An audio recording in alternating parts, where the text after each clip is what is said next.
الحمد لله نحمده ونصلي ونسلم على رسوله الكريم أما بعد فيقول الله سبحانه وتعالى في القرآن الكريم أعوذ بالله من الشيطان الرجيم بسم الله الرحمن الرحيم في بيوت أذن الله أن ترفع ويذكر فيها اسمه يسبح له فيها بالغدو والآصال رجال لا تلهيهم تجارة ولا بيع عن ذكر الله وعن الصلاة يخافون يوما تتقلب فيه القلوب والأبصار.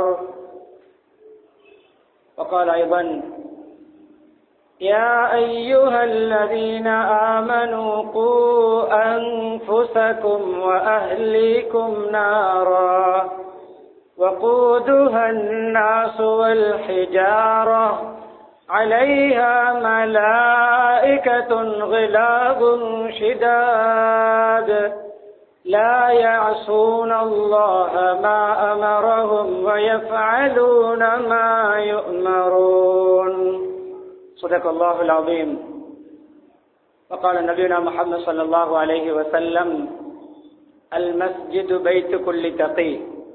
وقال صلى الله عليه وسلم أيضا لا تدعوا على أنفسكم ولا تدعوا على أولادكم ولا تدعوا على أموالكم لا توافقوا من الله ساعة إذا سئل فيها شيئا إلا أعطى أو كما قال صلى الله عليه وسلم.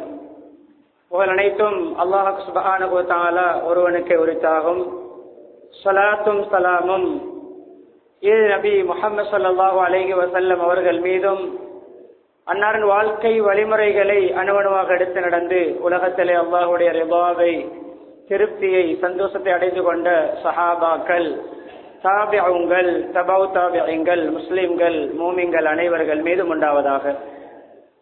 ஜுமாவுடைய கடமை நிறைவேற்றுவதற்காக அல்லாஹ்வின் வீட்டில் ஒன்று கூடியிருக்கும் அல்லாஹ்வின் நல்லடியார்களே, அருமை இஸ்லாமிய சகோதரர்களே, அல்லாஹ் சுப்ஹானஹு வ தஆலா எவைகள் என்பது வாழ்க்கையில் எடுத்து நடக்குமாறு ஏவிருக்கிறானோ அப்படியான அல்லாஹ்வுடைய கட்டளைகளை மதித்து ஏற்று நடக்குமாறும், எவைகளை செய்ய வேண்டாம் என்று தடுத்திருக்கிறானோ ஹராமாக்கி இருக்கிறானோ அப்படியான அல்லாஹ்வுடைய தடைகளை ஹராம்களை அல்லாஹ் வெறுக்கின்ற விடயங்களை முற்றுமுழுதாக தவிர்ந்து தக்வாவுடன் வாழுமாறு அடியேனையும் உங்களையும் நான் தக்வாவின் மூலம் வசிய செய்து கொள்கிறேன். இத்தகுல்லாஹ ஹைசுமா குன்தும். ஹிஜ்ரி 1444 ஆண்டின் ஜுமாதல் ஆஹிரா மாதத்தின் 3வது ஜுமாவுடைய கடமை நிறைவேற்றுவதற்காக நாம் ஒன்று கூடி இருக்கிறோம். அல்லாஹ்வுடைய கிருபையினால் நம்முடைய இந்த மஸ்ஜிதில் உத்தியோகபூர்வமாக முதலாவது ஜும்மாவுடைய கடமைக்காக நாம் ஒன்று சேர்ந்திருக்கிறோம். கியாமத்து நாள் வரை இந்த மஸ்ஜிதில் இந்த ஜும்மா நடப்பதற்கு அல்லாஹ் தௌஃபீக் செய்வானாக. கண்ணியமானவர்களே, மஸ்ஜிதுடைய சிறப்பு, ஜும்மா தினத்துடைய முக்கியத்துவம், ஜும்மா தினத்துக்கு இருக்கின்ற மாண்பு சிறப்பு போன்ற விடயங்களை பிரசங்கத்தின் இறுதி பகுதியிலே நான் இன்ஷா அல்லாஹ் முன்வைப்பேன். அதற்கு முன்னால் காலத்துக்கு ஏற்ற சில முக்கியமான விடயங்களை தொட்டு காட்ட நினைக்கிறேன். அன்பானவர்களே, அம்ர் இப்னு ஆஸ் ரலியல்லாஹு அன்ஹு அவர்கள் ஒரு நுணுக்கமான ஒரு சஹாபி, ஒரு புத்திஜீவி, விவேகி, தூர நோக்குள்ளவர்கள். அந்த அம்ர் இப்னு ஆஸ் ரலியல்லாஹு அன்ஹு அவர்கள் மக்காவுக்கு மிஸ்ரிலிருந்து வரும் பொழுது, மிஸ்ருடைய கவர்னராக இருந்தார்கள். மக்காவிலே அம்ர் இப்னு ஆஸ் வருகிறார்கள் என்று வரவேற்பதற்கு சஹாபாக்கள் தயாராகவும், சஹாபாக்கள் ஒன்று கூடி எங்களுக்கு ஏதாவது புத்திமதிகள் நசீஹத்துகள் செய்யுங்கள் என்று அவர்களை வரவேற்ற அந்த சபையை பார்க்கிறார்கள். சபையிலே எல்லோரும் பெரியவர்கள் மாத்திரம், சிறிய குழந்தைகள் இல்லை. சிறுவர்கள் வந்து அமர பார்க்கும் பொழுது பெரியவர்கள் விரட்டுகிறார்கள். அந்த காட்சியை கண்டவுடன் சபையிலே புத்திமதியை ஆரம்பித்ததே பிள்ளைகளை, குழந்தைகளை, சிறுவர்களை விரட்ட வேண்டாம், அவர்களை ஒதுக்க வேண்டாம். இன்று அவர்கள் உங்களுடைய பார்வையில் சிறுவர்களாக இருந்தாலும் அவர்கள்தான் எதிர்காலத்து பெரியவர்கள், எதிர்காலத்து தலைவர்கள், எதிர்காலத்து துறை சார்ந்தவர்கள். எனவே நீங்களும் ஒரு காலத்தில் சிறுவர்களாக இருந்துதான் வந்திருக்கிறீர்கள் என்பதை உணர்ந்து கொள்ளுங்கள் என்று எச்சரித்தார்கள். அன்பானவர்களே, நான் பேச 2 பிரதானமான தலைப்பு ஒன்றை சொல்லிவிட்டு நான் பின்னால் ஞாபகப்படுத்துவேன். முதலாவது நான் எடுத்துக்கொண்ட தலைப்பு, கண்ணியமானவர்களே, இந்த மஸ்ஜிதினூடாக எப்படி நம்முடைய சிறார்களை, குழந்தைகளை கண் குளிர்ச்சி உள்ள குழந்தைகளாக மாற்றுவது. அன்பானவர்களே, நாம் கோடீஸ்வரராக இருக்கலாம், லட்சாதிபதியாக இருக்கலாம், நாம் ஒரு நாட்டுடைய ஜனாதிபதியாகவோ, பிரதமராகவோ, மந்திரியாகவோ, அமைச்சராகவோ, பெரும் பட்டதாரியாகவோ, எந்த துறையில் இருந்தாலும் கோடீஸ்வரருக்கு குழந்தை இல்லை என்றால் அவர் 100 கோடி சொத்துக்கு சொந்தக்காரராக இருந்தாலும் அவருடைய ஆள் மனதில் குழந்தை இல்லை என்ற ஒரு கவலை பதிந்திருக்கும். அவர் வாங்காத பட்டம் கிடையாது. ஆனால் ஒரு குழந்தைக்கு தந்தை என்ற பெயர் கிடைக்காவிட்டால் அவருடைய உள்ளத்தில் இருக்கின்ற கவலை அவருக்கும் அல்லாஹ்வுக்கும் தான் தெரியும். உலகத்தில் என்ன சொத்து கிடைத்தாலும், என்ன பாக்கியம் கிடைத்தாலும், குழந்தை பாக்கியம் இல்லாதிருந்தால் அந்த வருத்தத்தை வேறு யாரும் வர்ணிக்க முடியாது.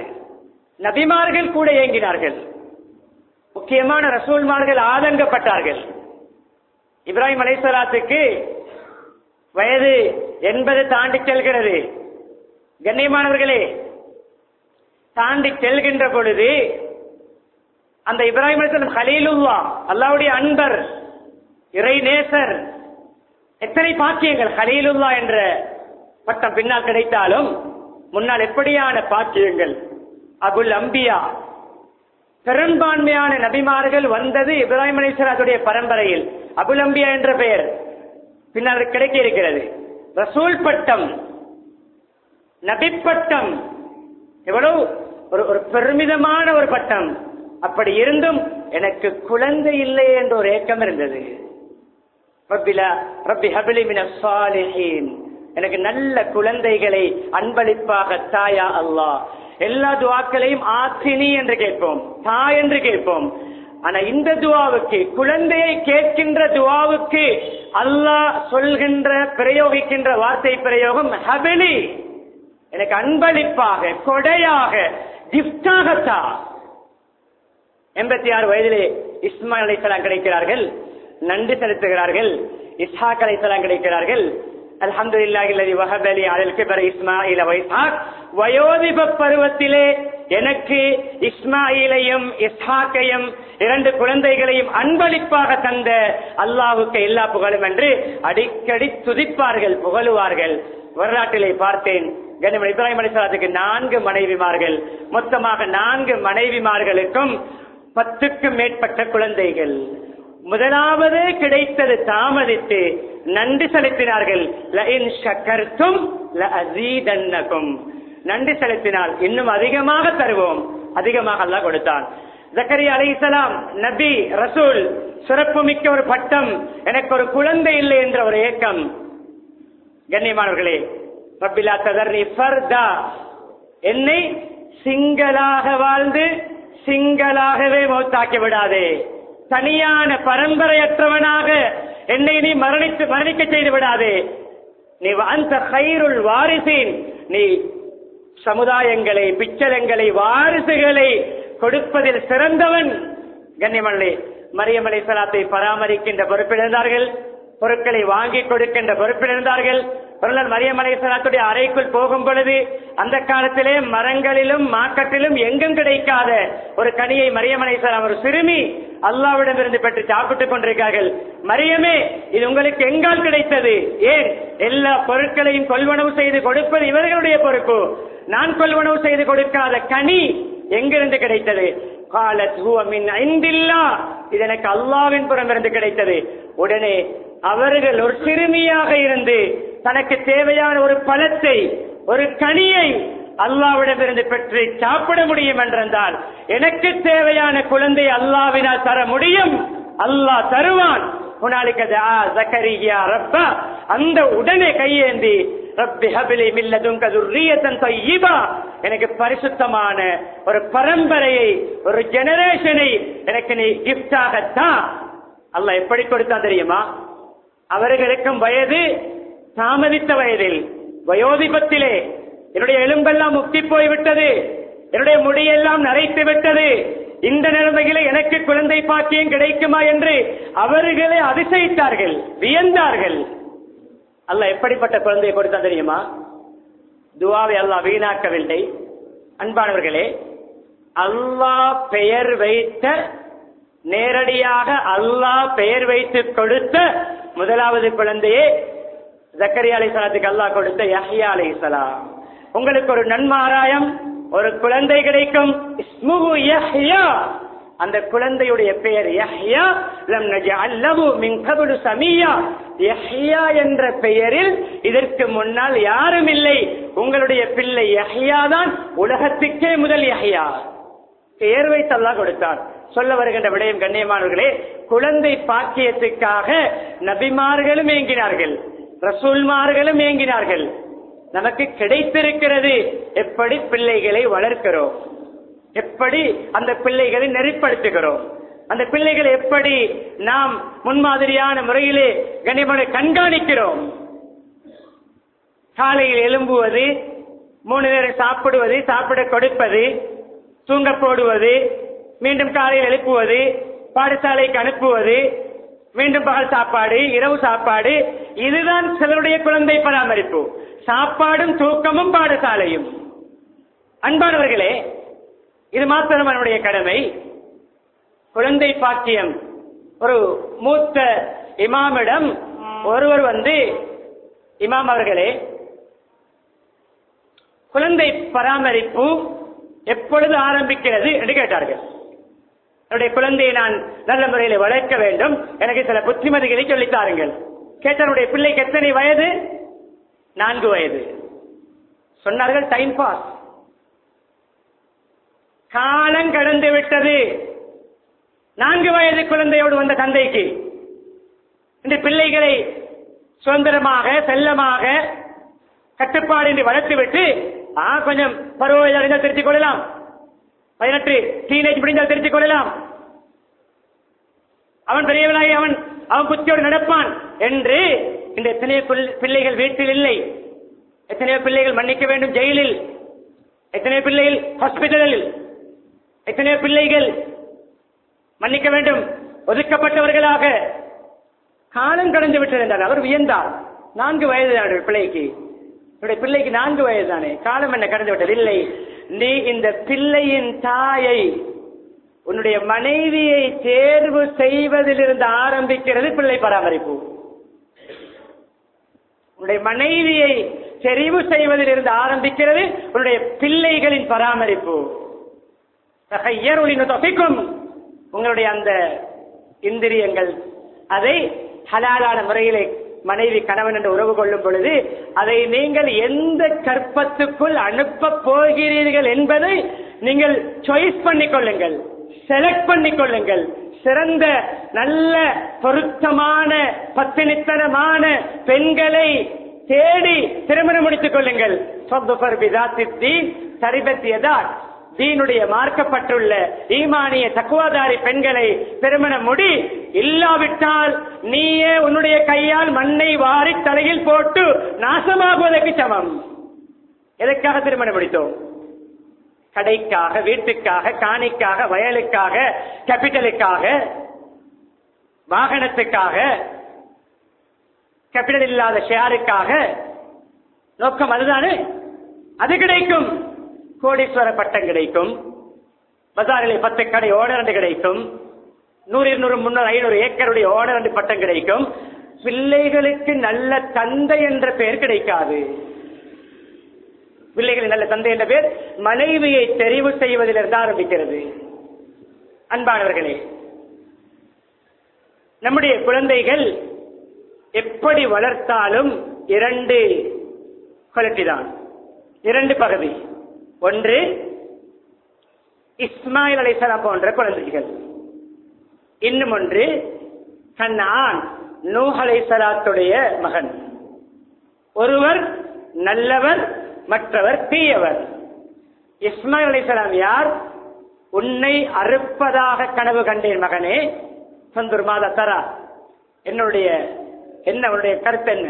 அனுமதி அல்ல, மகனை ஆறுதல் படுத்த, உன்னை அறுக்குமாறு அல்லாஹ்வுடைய கட்டளை என்று சொன்னவுடன் கூட, யா அபதி ஃபஅல் மா துஅமர், என்னுடைய தந்தையே நீங்கள் உங்களுக்கு இடப்பட்ட கட்டளையை செய்யுங்கள் என்று சிறு பிராயத்திலே தன்னை அறுப்பதற்கு, அல்லாஹ்வுடைய கட்டளையை நிறைவேற்றுவதற்காக தன்னுடைய தலையை குனித்து கொடுத்த, தன்னுடைய பிடரியை கொடுத்த, தன்னை தந்தையுடைய கட்டளைக்கு கட்டுப்படுத்திய குழந்தையாக இருக்கும். இன்னும் ஒரு குழந்தை கண்ணான், வெள்ளம் வரப்போகிறது, முழு உலகமே அழியப் போகிறது, ஒவ்வொரு படைப்பிடங்களிலும் ஒவ்வொரு ஜோடிகள், முழு மனித சமுதாயத்திலும் ஈமான் கொண்டவர்கள் மாத்திரம் ஒரு 80 லட்சம் குடும்பங்கள் அல்லது 80 லட்சம் நபர்கள். நூஹ் அலைஹிஸ்ஸலாம், யா புனையர்கப் மஅனா, அன்பு மகனே எங்களோடு சேர்ந்து கப்பலில் ஏறிக்கொள், காபிர்களோடு சேர்ந்து விடாதே. அப்படிப்பட்ட புத்திமதி சொல்லும் பொழுது தந்தைக்கு முன்னால் விவாதம் புரிகின்ற, தந்தையோடு குதர்க்கம் புரிகின்ற, தந்தையோடு ஆர்கியூ பண்ணுகின்ற, 4 பேருக்கு முன்னால் தந்தையை சாரமாக பேசுகின்ற, தந்தைக்கு கை நீட்டுகின்ற, தந்தையுடைய முகத்தில் கரியை பூசுகின்ற, தந்தையுடைய மான மரியாதை ஆகாயத்திலே பறக்க விடுகின்ற அப்படிப்பட்ட பிள்ளை உருவாகியது நபிதான், ரசூல் தான். வீட்டிலே மனைவி மோசம், நாம் பெரிய வலியுள்ளாவாக இருப்போம், மனைவியிடம் தீன் இல்லாவிட்டால் நம்முடைய பிள்ளை அதுவுல்லாவாக, இறை விரோதியாக மாறும். நான் சொல்லுகிறேன் தானே, நான் நோன்பு பிடிக்கிறேன் தானே, நான் தீனுடைய காரியங்களை செய்கிறேன் தானே, நான் பள்ளியும் மஸ்ஜிதுமா நானுமாக தொடர்போடு இருக்கிறேன் தானே, என்னுடைய பிள்ளைகள் நல்லா வரும். இல்லை, வீட்டிலும் சூழல் தேவை, பெண்களிடத்திலே தக்குவா தேவை. பெண்களிடத்திலே ஈமான் இல்லாவிட்டால் நபியுடைய மகன் கூட இஸ்லாத்துடைய அல்லாஹ்வுடைய விரோதியாக மாறலாம். எனக்கு மலையேற தெரியும், நான் மலையேற என்னை பாதுகாத்துக் கொள்வேன், உங்களுடைய கப்பலில் ஏற தேவையில்லை சொல்லிக்கொண்டு பேசிக் கொண்டிருக்கும் பொழுதே கண்ணியமானவர்களே அலை மோதியது, வெள்ளம் வந்தது, தந்தைக்கு முன்னாலே செத்து மடிந்தான். குர்ஆன் அழிக்க முடியாத சான்றை பதிந்து வைத்திருக்கிறது. பிள்ளை பராமரிப்பிலே நீங்கள் கோட்டை விட்டால், பெண்களும் அதற்கு உதவியாக இல்லாவிட்டால், இறை நேசருடைய வீட்டில் இறை விரோதி உருவாகுவான். அல்லாஹ்வுடைய அருளுக்குட்பட்ட மனிதனுடைய வீட்டில் ஷைத்தானுடைய சகா உருவாகுவான். பிள்ளை பராமரிப்பு எப்படி ஆரம்பிக்கிறது? எங்கிருந்து ஆரம்பிக்கிறது? எப்படி ஆரம்பித்தது? குர்ஆன் சொல்கிறது. இப்ராஹிம் அலைஹிஸ்ஸலாம் முதலாவது நான் சொல்கின்ற விட முன்மாதிரி, ஆர்டர், வார்னிங், கண்டிப்பு, பனிஷ்மெண்ட், தண்டிப்பு. கண்ணியமானவர்களே, அவருடைய ரிக்வெஸ்ட்களை, வேண்டுகோள்களை புறக்கணிப்பது, அது வாங்கி தர மாட்டேன், இது வாங்கி தர மாட்டேன், இப்படி மாத்திரம் வளர்க்க முடியாது. முன்மாதிரி. தாய் தந்தை தஹஜ்ஜுத் தொழுதால் தான் பிள்ளை சுபஹு தொழும். தாய் தந்தை தஹஜ்ஜுத் தொழுதால் தான் பிள்ளைகள் சுபஹு தொழும். தாய் தந்தை இமாம் ஜமாத்தோடு தொழுதால் தான் பிள்ளைகள் கலாவாக்காமல் தனியாவது தொழும்.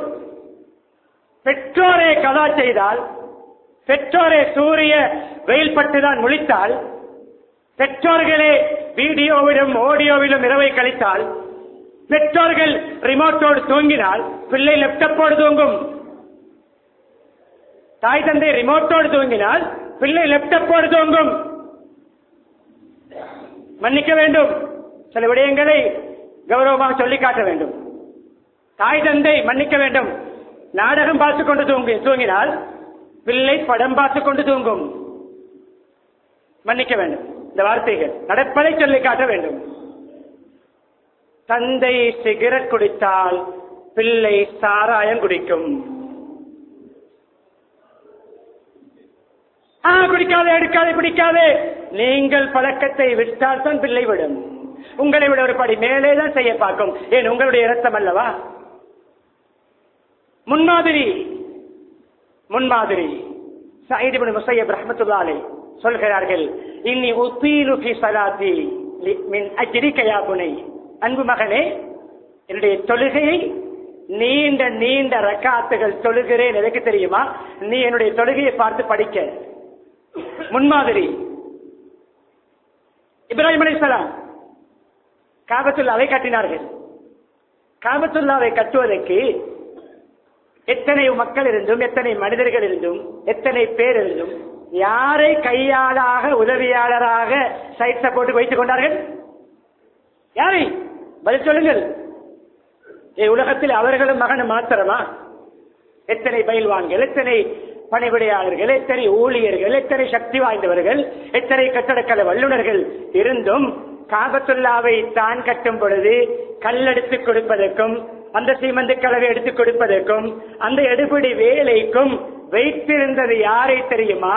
அந்த வயோதிப பருவத்திலே ஏங்கி ஏங்கி அல்லாவிடம் துஆ கேட்டு பெற்றுக் கொண்டார்களே அந்த இஸ்மாயில் அலைஹிஸ்ஸலாத்தை, மகனை.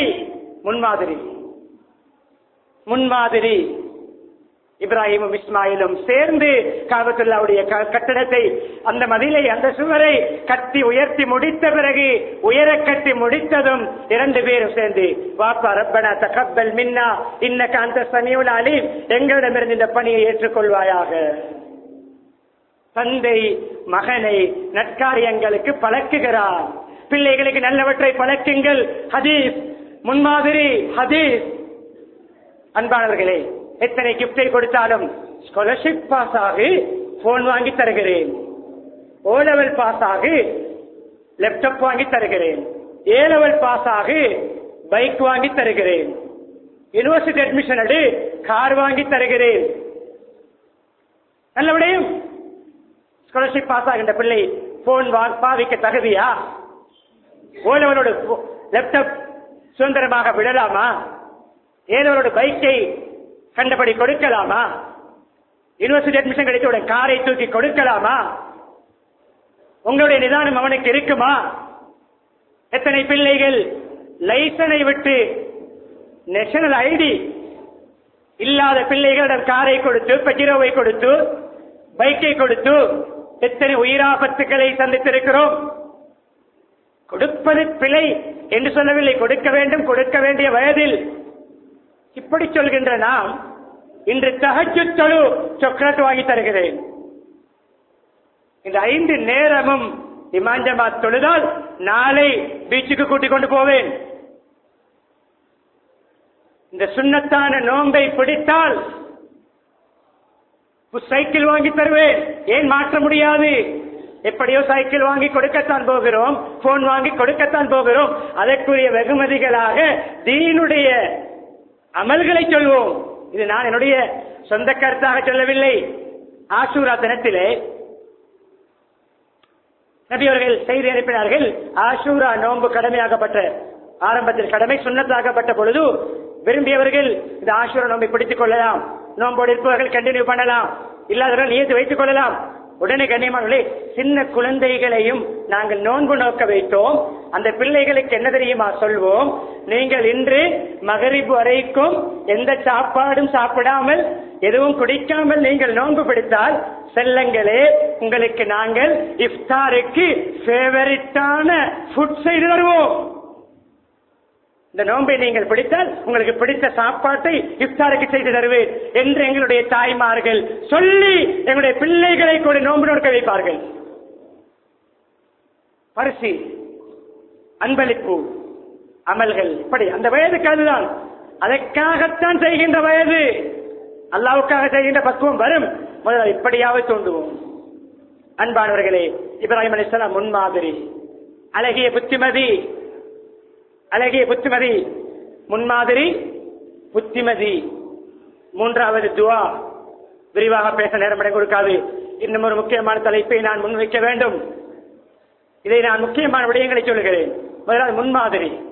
கண்ணியமானவர்களே, மஸ்ஜித் அல்ஹம்துலில்லாஹ் கட்டி முடித்து டெவலப் ஆகி ஒரு ஜும்மாவுடைய அனுமதி நமக்கு கிடைத்து ஜும்மாவுடைய தொழுகையில் நிறைந்திருக்கிறோம். ஜும்மாவுக்கு மாத்திரம் கட்டப்பட்ட மஸ்ஜித் அல்ல என்பதையும் உணர்ந்து கொள்ள வேண்டும். இதே செழிப்பு, இதே மக்கள் சஞ்சாரம் எல்லா தொழுகைகளுக்கும் வர வேண்டும். அதற்குரிய மஸ்ஜிதாக மாற வேண்டும். கண்ணியமானவர்களே, இந்த இடத்திலே நான் சில முக்கியமான விடயங்களை தொட்டு காட்டுகிறேன். புத்திமதி. சூரத்துல் லுக்மான் எல்லோரும் ஞாபகம் வைத்துக் கொள்ளுங்கள். சூரா லுக்மான் 13வது வசனத்திலிருந்து 19வது வசனம் வரைக்கும் ஒவ்வொரு பெற்றோர்களும் விரிவோடு படிக்க வேண்டிய பாடம். உலமாக்களிடம், குடும்பத்தில் இருக்கின்ற ஆளுங்களிடம், மஸ்ஜித் இமாமிடம் பிள்ளைகளுக்கு எப்படி புத்திமதி சொல்வது?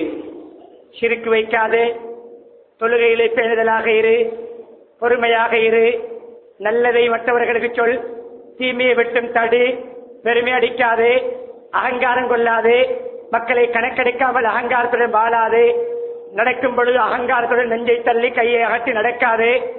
கண்ணியமானவர்களே, இப்படியான 8-10 புத்திமதிகளை லுக்மான் அலைஹிஸ்ஸலாம் அவர்கள் சொல்லுகின்ற அந்த புத்திமதிகளை நான் விரிவாக விளங்கப்படுத்த எனக்கு நேரம் இடம் கொடுக்காது. சொல்லும் பொழுது என்ன வார்த்தை தெரியுமா பாவிக்கிறார்கள்? லுக்மான் அலைஹிஸ்ஸலாத்துக்கு சில வேளை தெரியாமல் இருந்திருக்கும்.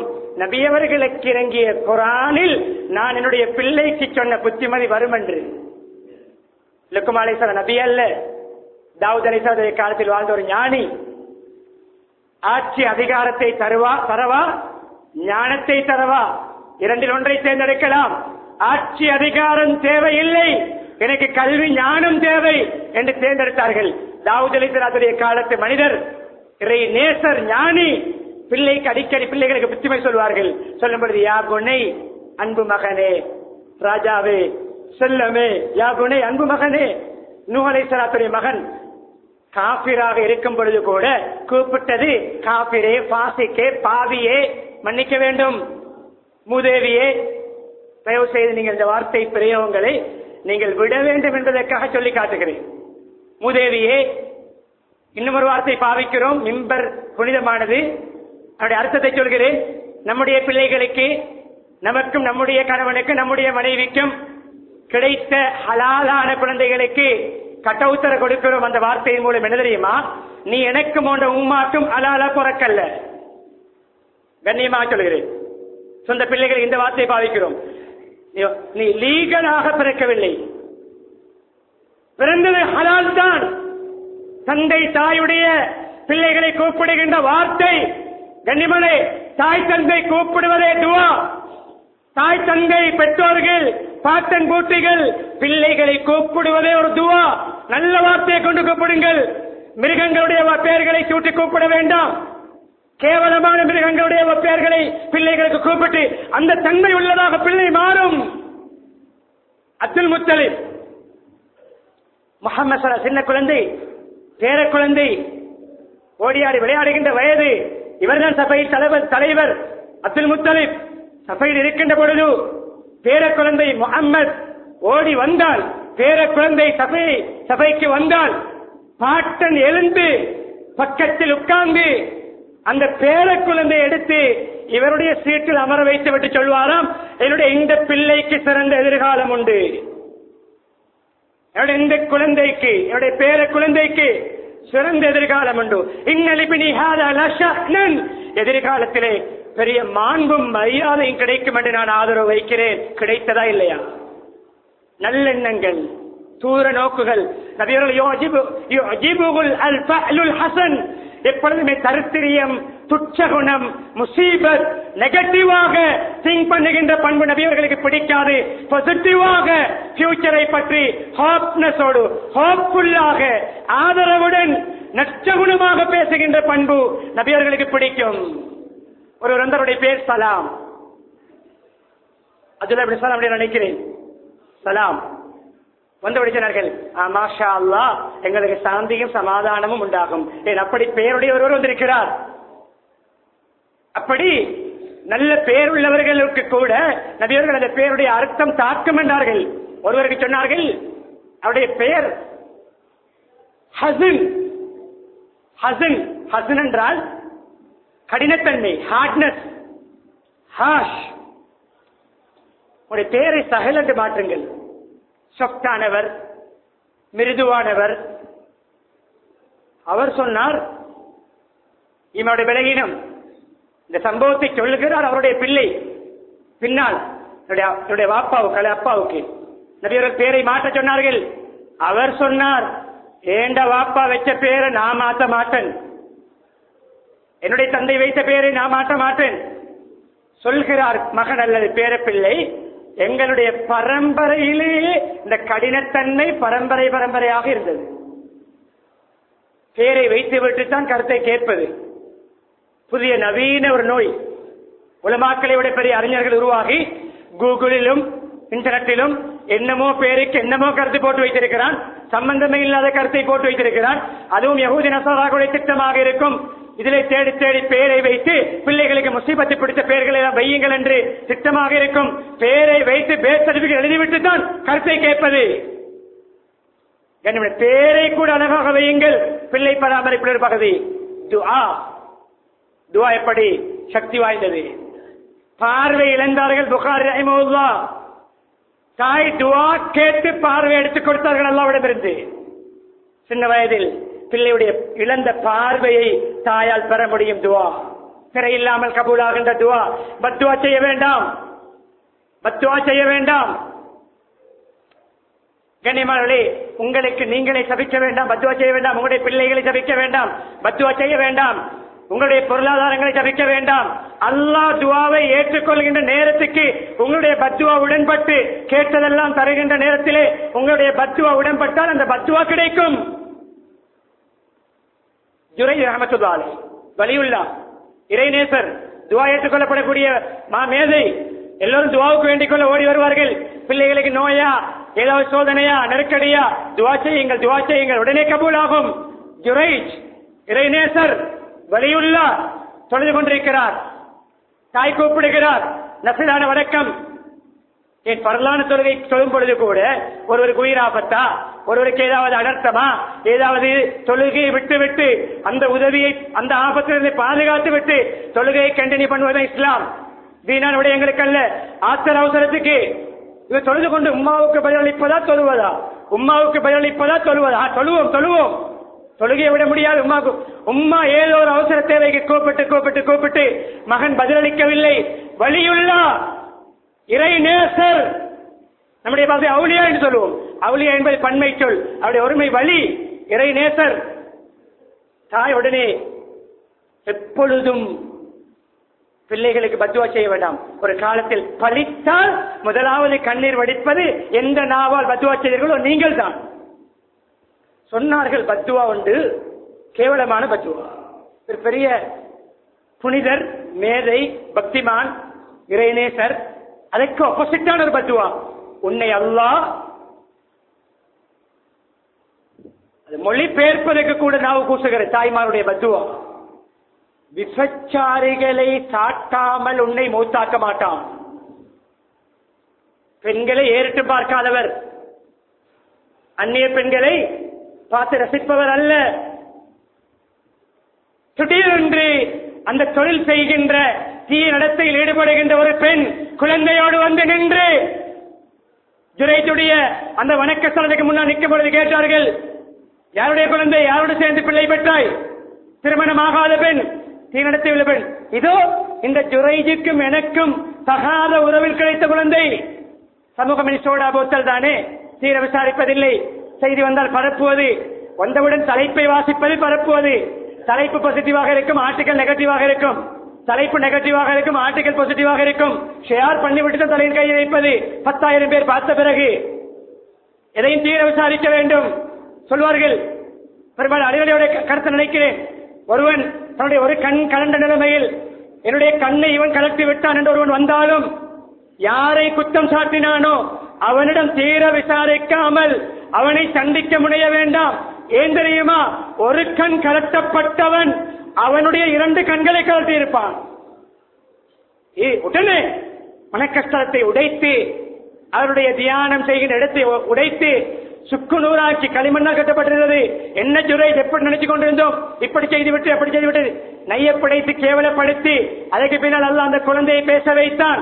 அந்த குழந்தை சாட்சி சொன்னது, என்னுடைய தாய் ஜுரைஜுக்கு ஜுரைதுடைய உணவு கொண்டு நான் பிறக்கவில்லை. அந்த ஆட்டடையனோடு தான் என்னுடைய தாய் உணவு கொண்டால், அந்த ஆட்டு இடையன் தான் என்னுடைய தாயோடு தகாத முறையில் நடந்தான். அவனுக்கு நான் கிடைத்த குழந்தை தான் நான். அல்லாஹ் குழந்தையை பேச வைத்தான், அவரை நிரபராதி ஆக்கினான்.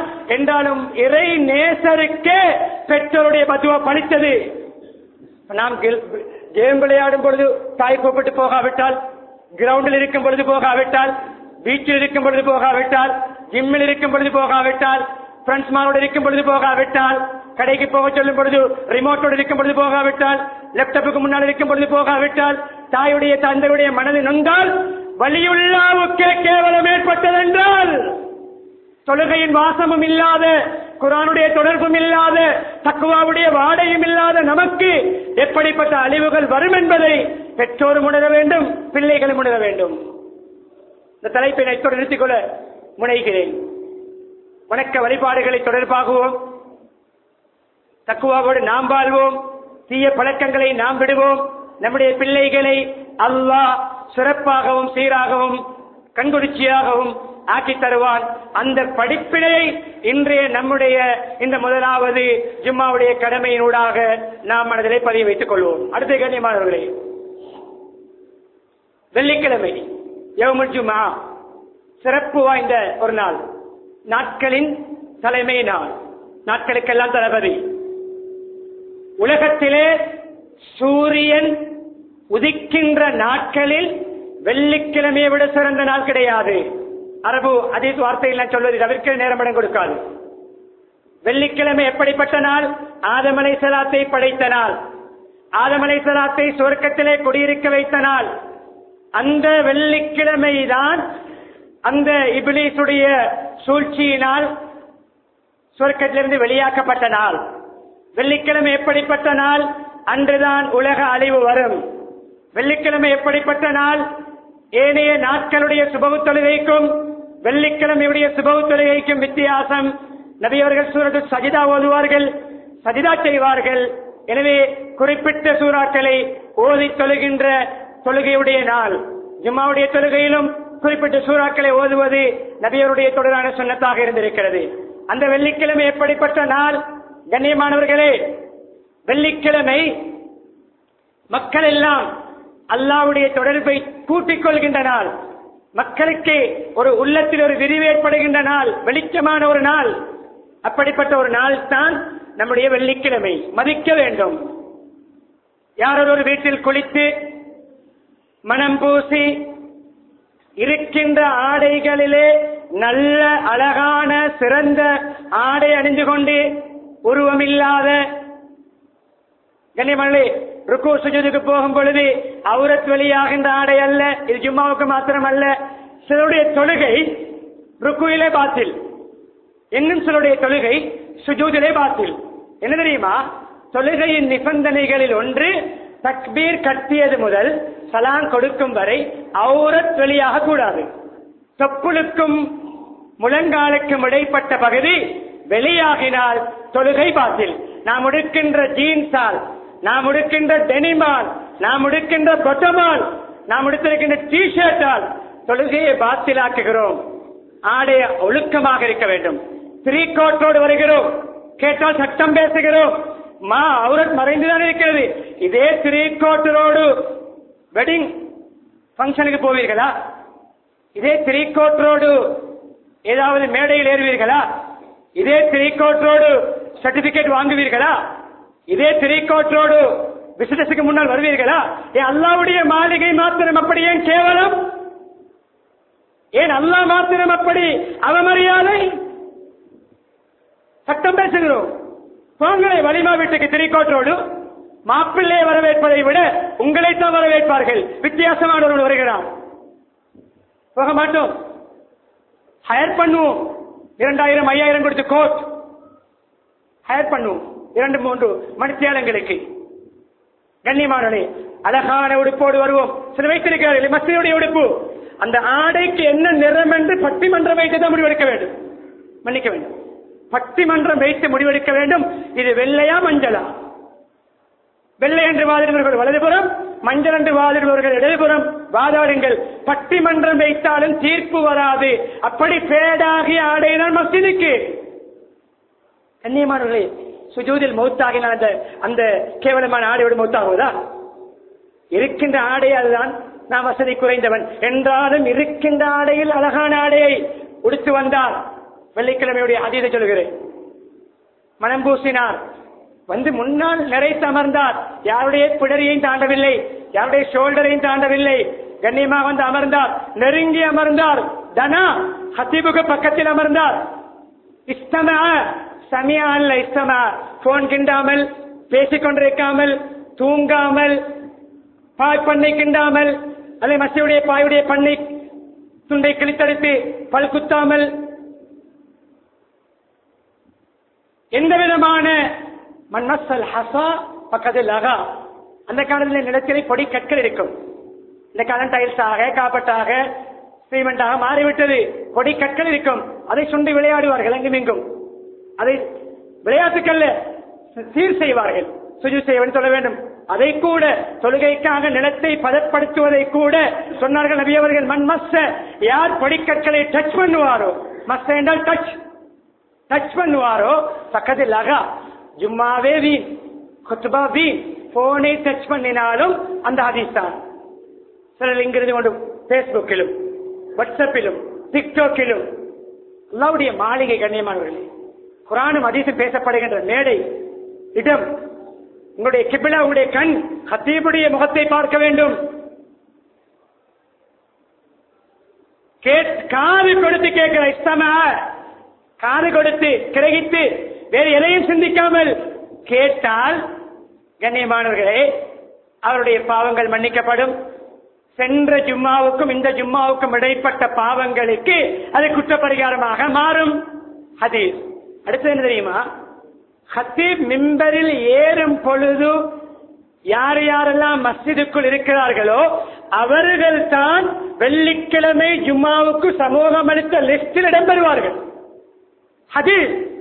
ஹத்தீப் வெள்ளிக்கிழமை 1, 2, 3, 4, 100, 200, 300, 500, 600, 700 நம்பர் போட்டு எழுதுவார்கள். ஹதீஸ்.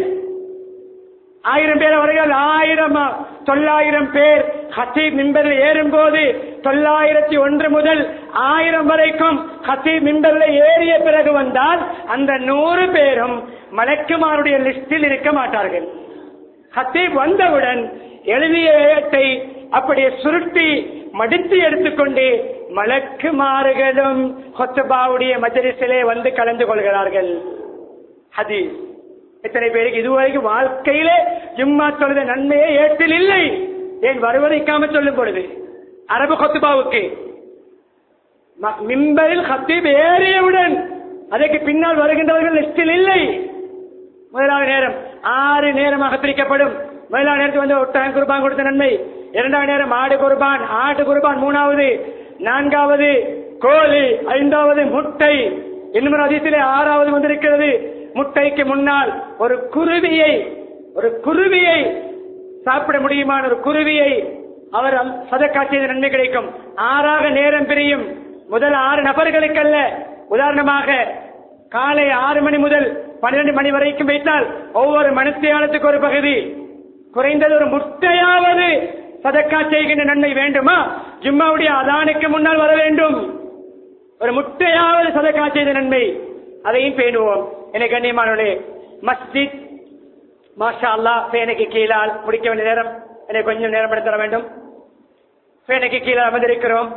அழகான மஸ்ஜித், புதிய கட்டிடம்.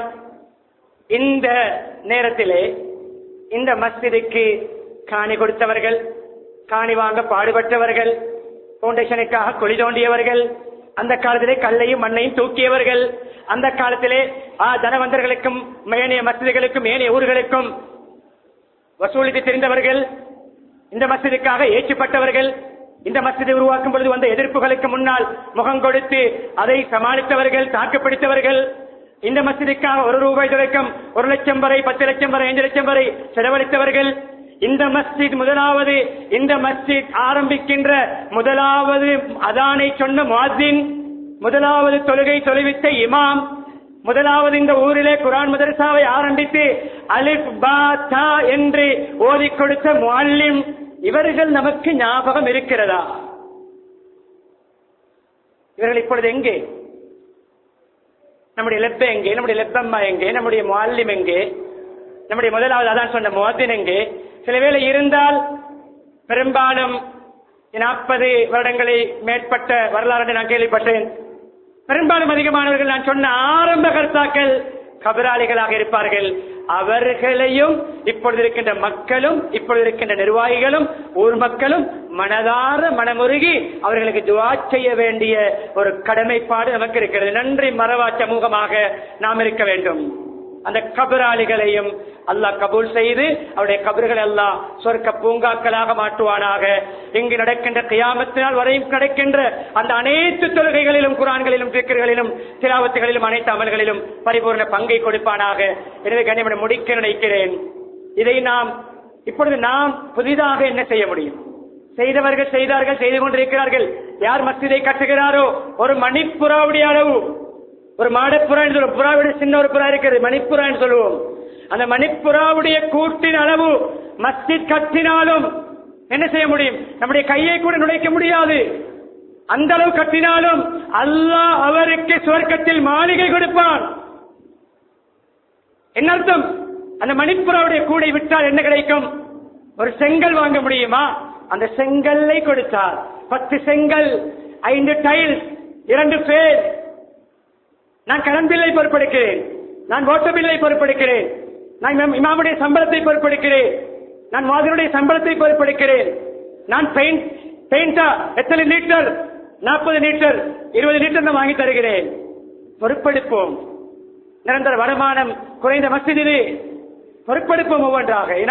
நான் விரும்பி சொல்கின்ற விடயம் இன்னும் டெவலப் பண்ணுவோம். இன்னும் மேல்மாடி வேலை, மேல்மாடி இந்த 2வது கொத்துபா, மேல்மாடியிலும் வேலை இருக்கிறது. இன்னும் மக்கள் பாருங்கள், அங்கே படியிலே சகோதரர்கள் நிற்க தேவையில்லை, உட்கார தேவையில்லை. மேல்மாடி பூர்த்தியாக இருந்தால் தேவை இருக்கிறது, பங்கெடுப்போம். என்னென்ன வகையிலே மஸ்ஜித் அல்லாஹ்வுடைய வீடு. 2 ஹதீஸோடு முடித்துக் கொள்கிறேன் கண்ணியமானவர்களே. யார் ஒருவர் ஹதீஸ் சொன்னேன், மஸ்ஜித் தக்வாதாருடைய வீடு தன்னுடைய வீட்டை போன்று கேர் பண்ணுவார். யார் ஒருவர் மஸ்ஜிதோடு பற்றுள்ளவராக இருப்பாரோ மறுமையிலே எல்லோரும் வியர்வையிலே தத்தளிக்கும் பொழுது அரிசிக்கு கீழே அல்லாஹ் நிழல் கொடுப்பான். மஸ்ஜிதை பரிபாலனை செய்வது, பராமரிப்பது, செலவழிப்பது, மஸ்ஜிதுக்கு நேரம் கொடுப்பது அரிசிக்கு கீழே நிழல் பெற்று தரும். யார் மஸ்ஜித் அடிக்கடி வந்து செல்கிறார், தொழுகிறார், வருகிறார், போகிறார், அவர் ஏதாவது தேவைக்கு பிரயாணம் போயிருந்தால், நோய்வாய்ப்பட்டிருந்தால் 2-3 தினங்கள் வராமல் மீண்டும் மஸ்ஜிதுக்கு வரும் பொழுது நீண்ட உதாரணம் சொல்கிறேன், ஹஜ்ஜுக்கு போன ஹாஜாவை குடும்பத்தார்கள் ஏர்போர்ட்டுக்கு சென்று சந்தோஷமாக சிரித்துக் கொண்டு வரவேற்பது போன்று அல்லாஹ் தபஷ்பஷ் அல்லாஹ் மலர்ச்சியோடு சந்தோஷத்தோடு அல்லாஹ் மிக திருப்தியோடு வரவேற்கிறான். உங்களுடைய பிரயாணம் போய் வரும் பொழுது நீங்கள் வரவேற்பது போன்று அந்த அளவு மஸ்ஜிதுக்கு சிறப்பு இருக்கிறது கண்ணியமானவர்களே. மஸ்ஜிதுடைய சிறப்பை மாத்திரம் பேசி முடிப்பதற்கே நேரம் இடம் கொடுக்காது. உள்ள தொடர்பு வைப்போம். மஸ்ஜிதுக்கு கட்டிடத்தாலும் உதவி செய்வோம், அமலாலும் அயாத்தாக்குவோம். எப்பொழுதும் இந்த மஸ்ஜித் தூர நோக்கோடு செயல்பட வேண்டும். இந்த மஸ்ஜிதோட இந்த ஊர் மக்களுடைய எல்லா தேவைகள் நிறைவேற வேண்டும். எல்லா ஏழைகள், அனாதைகள், விதவைகள், நோயாளிகள், மாணவர்கள் எல்லோருடைய தேவையும் இந்த மஸ்ஜிதுடைய பரிபாலன சபை மூலம் நிறைவேற வேண்டும். எனவே அல்லாஹ் சுப்ஹானஹு வ தஆலா இப்படி இந்த மஸ்ஜிதை இன்று ஜும்மாவுடைய தொழுகைக்காக நாம் எப்படி செழிப்பாக்கி இருக்கிறோமோ, நிறைத்திருக்கிறோமோ, அது வரைக்கும் கியாமத்து நாள் வரை இதே செழிப்பையும் இதே மக்கள் நெரிசலையும் அல்லாஹ்வுக்கு முன்னால் நாம் காட்டுவதற்கு அல்லாஹ் நம் அனைவருக்கு தௌஃபீக் செய்வானாக. யார் எங்களுடைய பாவங்களை மன்னித்தருள்வாயாக, எங்களுடைய பெற்றோருடைய பாவங்களை மன்னித்தருள்வாயாக, பூரா முஸ்லிம்கள் அனைவருடைய பாவங்களை மன்னித்தருள்வாயாக, உண்மையான ஈமானை தருவாயாக, இஸ்லாமிய பண்புகளை தருவாயாக, இந்த மஸ்ஜிதை கபூல் செய்வாயாக. இந்த மஸ்ஜிது ஒரு துளி வேர்வையின் மூலமாக இருந்தாலும் சரி, ₹1 பணத்தின் மூலமாக இருந்தாலும் சரி, ஒரு வினாடியை செலவழித்திருந்தாலும் சரி, லட்சக்கணக்கிலோ கோடிக்கணக்கிலோ எப்படி செய்திருந்தாலும் யா அல்லாஹ் இந்த மஸ்ஜித் உருவாக்குவதற்கு யார் யாரெல்லாம் என்னென்ன தியாகங்களை செய்தார்களோ அனைவருடைய தியாகங்களை கபூல் செய்வாயாக, பரிபூர்ணமான நன்மைகளை கொடுப்பாயாக. யார் யாரெல்லாம் மறுவழியிலே கபராளிகளாக இருக்கிறார்களோ யா அல்லாஹ் அவருடைய கபரை சொர்க்க பூங்காவாக்குவாயாக. எங்களுக்கு இந்த அமல்களுடைய பரக்கத்துகளை, ரஹ்மத்துகளை அவருடைய கபருக்கு இறக்கி வைப்பாயாக, காட்டுவாயாக. இந்த ஊருடைய ஒற்றுமைக்கு இந்த மஸ்ஜிதை காரணமாக்குவாயாக, இந்த ஊருடைய செழிப்புக்கு காரணமாக்குவாயாக, இந்த ஊருடைய பரக்கத்துக்கு காரணமாக்குவாயாக. உன்னுடைய மஸ்ஜித் ரஹ்மத் இறங்குகின்ற இடம் யா அல்லாஹ் இந்த ஊர் முழுக்க ரஹ்மத்தால் சூழப்படுவதற்கு இந்த மஸ்ஜிதினை காரணமாக்குவாயாக. இந்த மஸ்ஜித் மூலம் இந்த ஊருக்கு செழிப்பையும் பரக்கத்தையும் அமைதியையும் பாதுகாப்பையும் நிம்மதியையும் ஒற்றுமையை ஏற்படுத்துவாயாக. ஈமாவுடன் வாழ்ந்து கலிமாவுடன் மரணிக்கக்கூடிய பாக்கியம்